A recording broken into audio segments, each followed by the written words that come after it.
Hey guys, welcome back to my YouTube channel RPPS questional tricks. Hello guys, ये हमारा video जो है computer applications for business के लिए, तो इसका ये पार्ट 4 है।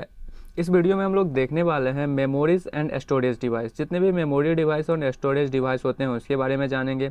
उसके सारे टाइप्स देखने वाले हैं, जैसे रैम के बारे में, रोम के बारे में, ये सारा आप इस वीडियो में डिस्कस करेंगे।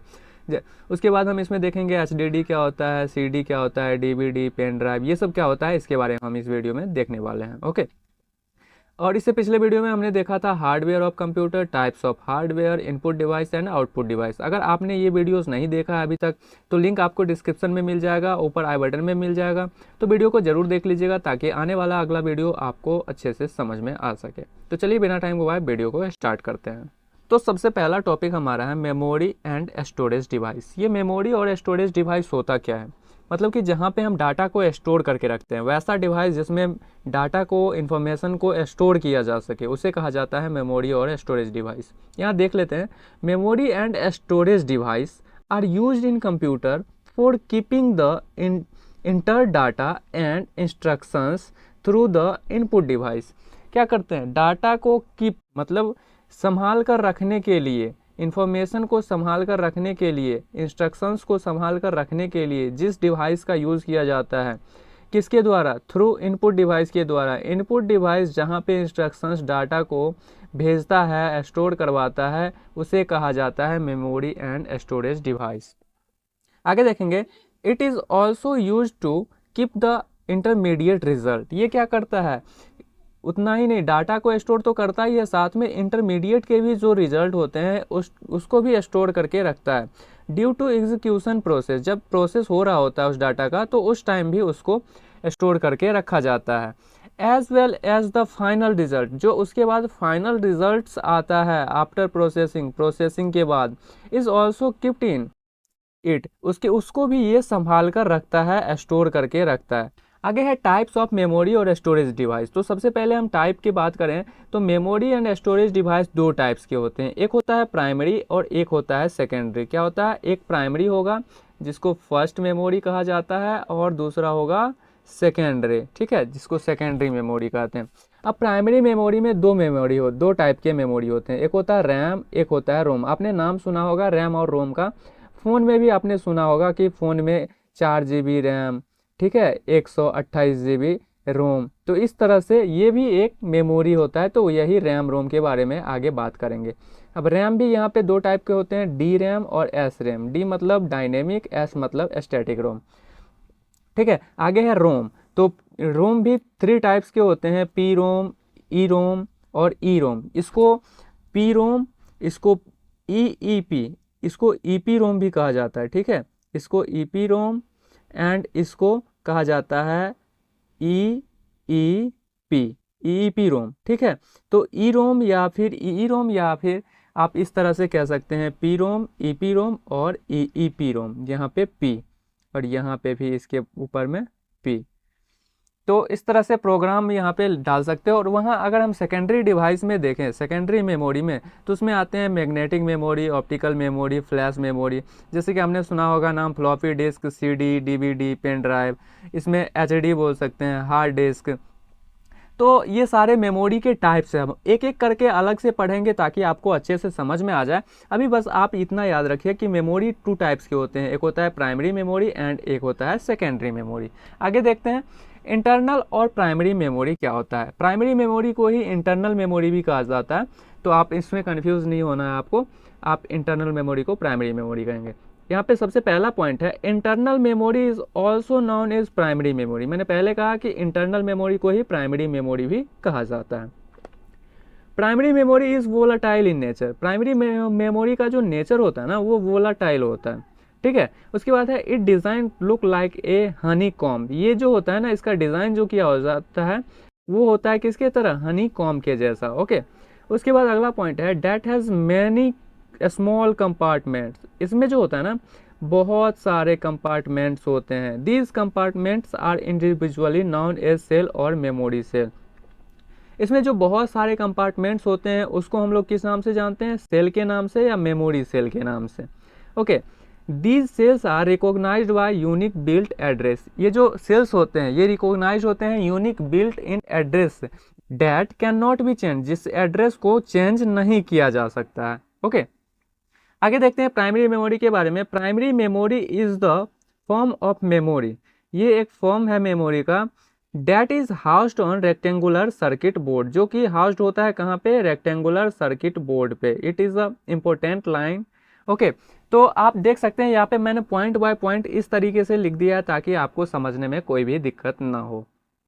आगे है a special slot is provided over the motherboard. Motherboard पे क्या होता है, एक स्पेशल स्लॉट प्रोवाइड किया जाता है for plugging of this rectangle circuit board. ये जो सर्किट बोर्ड प्राइमरी मेमोरी होता है ना, प्राइमरी मेमोरी को मदरबोर्ड पे इनबिल्ट करने के लिए, ठीक है, एक स्पेशल टाइप से क्या किया जाता है, यहाँ पे प्रोवाइड करा दिया जाता है स्लॉट। ओके, ताकि यहाँ पे हम रेक्टेंगल सर्किट बोर्ड में इसको क्या करें, इंस्टॉल कर सके।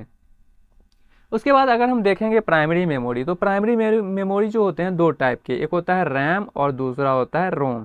ठीक है, रैम क्या होता है, रैम मतलब रैंडम एक्सेस मेमोरी, वहीं पे रोम मतलब रीड ओनली मेमोरी। आगे देखेंगे रैम के बारे में। RAM stands for random access memory, randomly जिसको एक्सेस किया जाता है। Okay, it is read and write memory, ये जो है ना, ये रीड एंड राइट मेमोरी भी कहा जाता है इसको। RAM enables user to write and read information for this memory, इस मेमोरी में यूज़र क्या कर सकता है, राइट भी कर सकता है एंड रीड भी कर सकता है इन्फॉर्मेशन को। Okay, it has a facility to random access, मैंने पहले कहा रैंडम एक्सेस कर सकते हैं, तो रैंडम एक्सेस फैसिलिटी भी ये देता है, तो ये भी एक लाइन हो गया आपका। It is a volatile memory, ये एक वोलाटाइल मेमोरी है। Any information will erase when computer power is turn off, ये हमें तभी रन करेगा जब कंप्यूटर ऑन रहेगा, जब भी आपका कंप्यूटर ऑफ होता है तो इसमें जितने भी इंफॉर्मेशंस डाटा हैं सारे क्या होंगे, डिलीट हो जाएंगे। इसीलिए जब ये ऑन रहेगा तभी इस मेमोरी में डाटाज रहते हैं, जब भी ऑफ करोगे आप तभी इसका सारा इन्फॉर्मेशन इरेज हो जाएगा। ओके, तो आप समझ गए रैंडम एक्सेस मेमोरी होता है जिसमें रीड एंड राइट दोनों काम कर सकते हैं। ओके, उसके बाद ये क्या होता है, फैसिलिटी देता है रैंडम एक्सेस के लिए। वोलाटाइल मेमोरी होता है। ऑल इन्फॉर्मेशन विल इरेज, सारे इन्फॉर्मेशन इरेज हो जाते हैं जब कंप्यूटर को आप बंद करते हो। आई होप कि आप समझ गए होंगे रैम क्या होता है। अब अगर हम बात करें टाइप्स ऑफ रैम के बारे में, तो दो टाइप्स के होते हैं, एक होता है एस रैम और एक होता है डी रैम। अगर हम कंपेयर करें एस रैम और डी रैम में, तो इसमें क्या होता है, ये होता है स्टैटिक और ये होता है डायनेमिक। वहीं पे ये जो होता है ना वेरी फास्ट, और ये जो होता है ना लेस फास्ट, ये जो होता है ना कम फास्ट होता है देन किससे, एस रैम से। एस रैम से कम फास्ट होता है, ये थोड़ा सा एक्सपेंसिव होता है, लेकिन ये जो होता है ना लेस एक्सपेंसिव होता है। क्या होता है, लेस एक्सपेंसिव देन किससे, एस रैम से।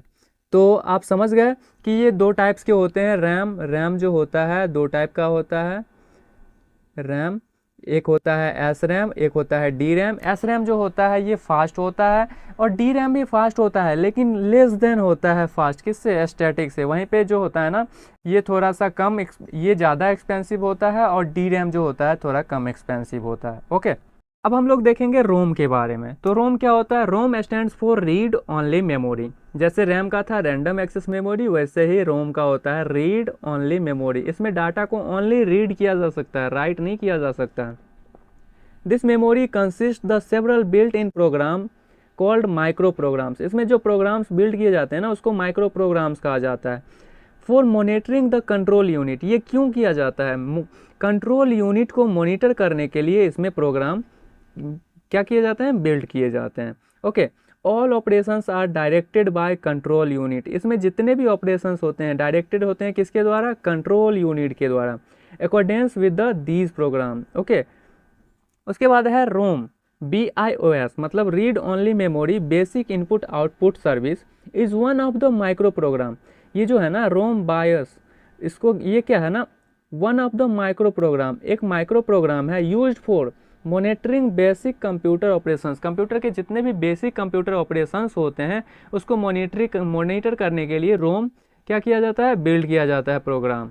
ओके, अब अगर हम बात करें रोम के टाइप की, तो रोम जो होता है ना, ये भी 3 टाइप के होते हैं। एक होता है पी रोम, एक होता है ईपी रोम और तीसरा होता है ईईपी रोम। तो ये जो पी रोम होता है, पी मतलब प्रोग्रामेबल, ईपी मतलब होता है इरेजेबल प्रोग्रामेबल और ईईपी मतलब electrically erasable programmable. P ROM क्या होता है? तो पी रोम स्टैंड्स फॉर क्या होता है? Programmable read only memory. Okay, the user do not have the authority to manipulate or firmware at the customize the system। इसमें user के पास कोई ऑथोरिटी नहीं होती है डाटा को फर्मवेयर को मैनिपुलेट करने का। ओके, पी रोम में फॉर कस्टमाइजेशन के लिए they have to convert the programs into micro programs. अगर आपको क्या करना है, कस्टमाइजेशन करना है डाटा को, इन्फॉर्मेशन को, तो आपको क्या करना पड़ेगा? कन्वर्ट करना पड़ेगा प्रोग्राम को माइक्रो प्रोग्राम्स में। ओके, स्टोर देम इनटू रोम, फिर रोम में स्टोर करना, फिर हेल्प द पी रोम के हेल्प से। ओके, अब हम अगर देखें ईपी रोम, तो ईपी मतलब क्या होता है? Erasable programmable read only memory. EPROM has facility to erase and reprogram the stored information. इसके नाम में ही इसका सारा डिटेल्स छुपा हुआ है। इसमें इरेज कर सकते हैं, रीप्रोग्राम कर सकते हैं जितने भी डाटा इसमें इंफॉर्मेशन स्टोर्ड है। ठीक है, all this can be done by exposing the chip to ultraviolet light. इसमें जो भी किया जाता है ना, जो भी डन होता है वो क्या होता है? अल्ट्रा वायलेट लाइट के द्वारा। क्या? ठीक है, आगे है it is non volatile memory. ये भी एक तरह का नॉन वोलाटाइल मेमोरी होता है। कैन नॉट मॉडिफाई और reprogram it until all current information has been completely erased. ठीक है, इसमें ना मॉडिफाई रिप्रोग्राम नहीं कर सकते हैं जो करेंटली इन्फॉर्मेशन है, जो कम्प्लीटली इरेज्ड किया गया है, जो इरेज हो गया है, उसको आप रिप्रोग्राम या फिर क्या कर सकते हो? मॉडिफाई नहीं कर सकते हो। अगला है EEPROM. EEPROM stands for electrically erasable programmable read only memory. यह भी ईपी मेमोरी के तरह ही काम करता है। ठीक है, it is also non volatile. A high voltage electrical pulse, इसमें क्या होता है कि हाई वोल्टेज का इलेक्ट्रिकल पल्स यूज़ किया जाता है। उस ईपी रैम में क्या किया जाता था? अल्ट्रा वायलेट लाइट, लेकिन इसमें अल्ट्रा वायलेट के जगह पे यूज़ किया जाता है इलेक्ट्रिकल पल्स का। क्या करने के लिए? इरेजिंग करने के लिए। हाँ, तो गाइस आई होप कि इस वीडियो में जो भी बताया गया आपको समझ में आया होगा। कुछ भी डाउट है तो आप हमें कमेंट करके जरूर बताएं। वीडियो अच्छा लगा हो तो वीडियो को लाइक करें, दोस्तों के साथ शेयर करें। चैनल पर पहली बार आए हो तो चैनल को सब्सक्राइब करके जरूर जाइए, ताकि ऐसे ही नॉलेजेबल वीडियोस आप तक जल्द से जल्द पहुंचते रहे। तो मिलते हैं एक नेक्स्ट वीडियो में, तब तक के लिए जय हिंद दोस्तों।